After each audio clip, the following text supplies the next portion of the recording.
Pernahkah Anda memandang keadaan dunia kita hari ini dan merasa sangat gelisah, seakan-akan ada sesuatu yang besar akan segera terjadi? Ketegangan global semakin meningkat, ekonomi dunia menjadi rapuh, nilai moral merosot dengan sangat cepat, dan alam seolah-olah berseru dengan bencana dan kelaparan yang semakin kerap terjadi. Banyaknya bertanya, apakah kita sedang menuju kehancuran, atau adakah suatu maksud ilahi di sebalik semua peristiwa ini? Sahabat, Alkitab memberi jawaban yang pasti untuk pertanyaan-pertanyaan ini. 2000 tahun lalu, murid-murid Yesus juga merasakan ketegangan zaman mereka dan bertanya kepadanya dalam Matius 24 ayat 3. Katakanlah kepada kami bila manakah itu akan terjadi dan apakah tanda kedatanganmu dan tanda kesudahan dunia. Yesus tidak membiarkan mereka ataupun kita berada dalam kegelapan. Dia menguraikan tanda-tanda yang jelas yang menunjukkan kedatangannya yang semakin dekat, memberi kita kepastian dan pengharapan di tengah kekacauan ini. Yesus terlebih dahulu memperingatkan kita agar tidak menentukan masa kedatangannya dengan menegaskan dalam Matius 24 ayat 36, tetapi hari dan saat itu tidak seorang pun yang tahu. Malaikat-malaikat di surga pun tidak dan anak pun tidak, hanya Bapa sendiri. Walaupun kita tidak tahu harinya secara tepat, Yesus mendesak kita untuk hidup dalam kesiapsiagaan. Dalam Lukas berpesan, berjaga-jagalah senantiasa sambil berdoa. Sekarang bukanlah waktu untuk leka, melainkan untuk berjaga-jaga dengan penuh harapan. Yesus dengan kasih telah memberikan tanda-tanda yang tidak dapat disangkal sebagai amaran bahwa kedatangannya sudah dekat. Diibaratkan seperti pohon ara yang mulai berdaun sebagai tanda musim panas mendekat. Sahabat, tanda-tanda ini sedang bermekaran tepat di hadapan mata kita pada hari ini. Secara rohani, kita melihat penyiasatan tersebar luas seperti tidak pernah terjadi sebelumnya. Yesus telah memperingatkan dalam Matius 24 ayat 5, 11, 24. Sebab banyak orang akan datang dengan memakai namaku dan berkata, Akulah Mesias, dan mereka akan menyesatkan banyak orang. Hari ini, ajaran sesat berkembang. Seperti kita lihat amalan okultisme menarik jutaan orang dan kekeliruan rohani bermahajarela. Semua ini berseru keras kepada kita, kedatangan Kristus sudah dekat. Secara politik, kita melihat Yesus meramalkan konflik antara bangsa yang luar biasa dahsyat dengan berkata ini, kamu akan mendengar deru perang atau kabar-kabar tentang perang.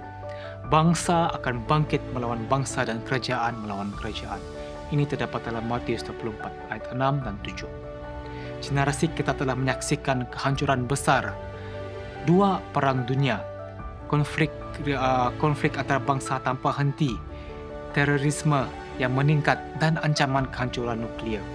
Dalam Wahyu 11 ayat 18 menggambarkan dunia manusia yang hampir memusnahkan dirinya sendiri. Sama seperti keadaan kita pada hari ini.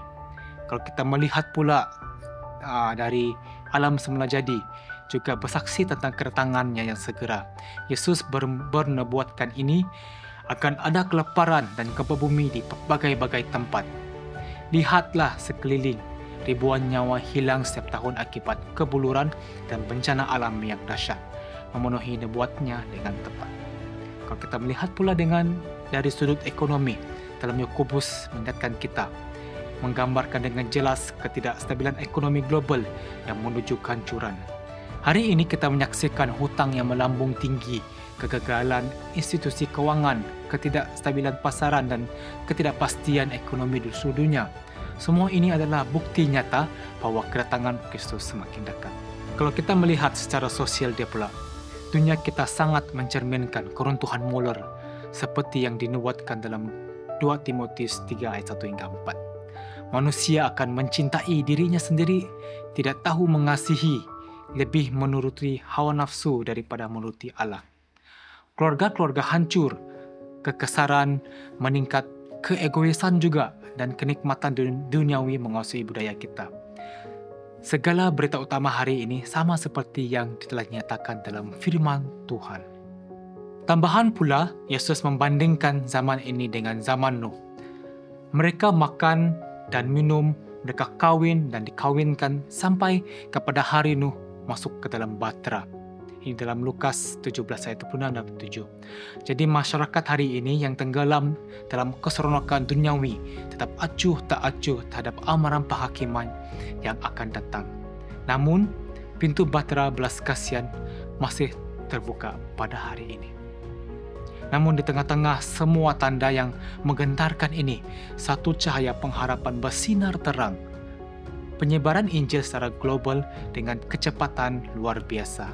Ini dalam Matius 24. Yesus berjanji dengan ini, dan Injil kerajaan ini akan diberitakan di seluruh dunia menjadi kesaksian bagi semua bangsa.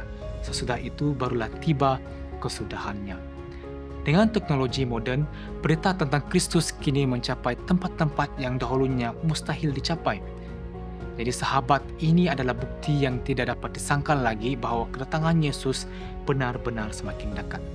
Tanda-tanda ini bukan untuk menakutkan kita, tetapi untuk membangunkan kita, untuk menggerakkan hati kita untuk bertindak. Yesus dengan penuh kasih menasihatkan, apabila semua itu terjadi, bangkitlah dan angkatlah mukamu, sebab penyelamatanmu sudah dekat. Di tengah kekecewaan dunia ini, ada rencana ilahi yang sedang berjalan.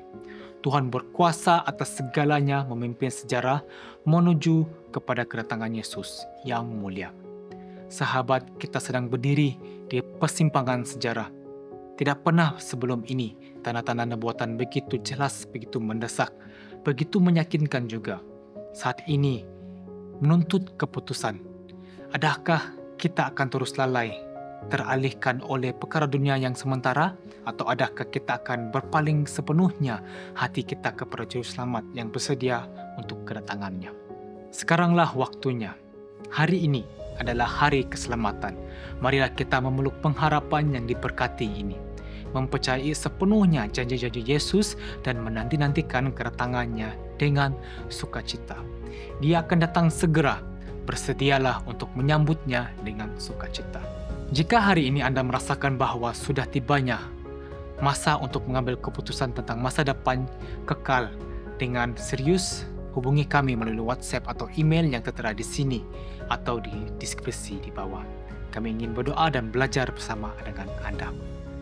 Tuhan memberkati.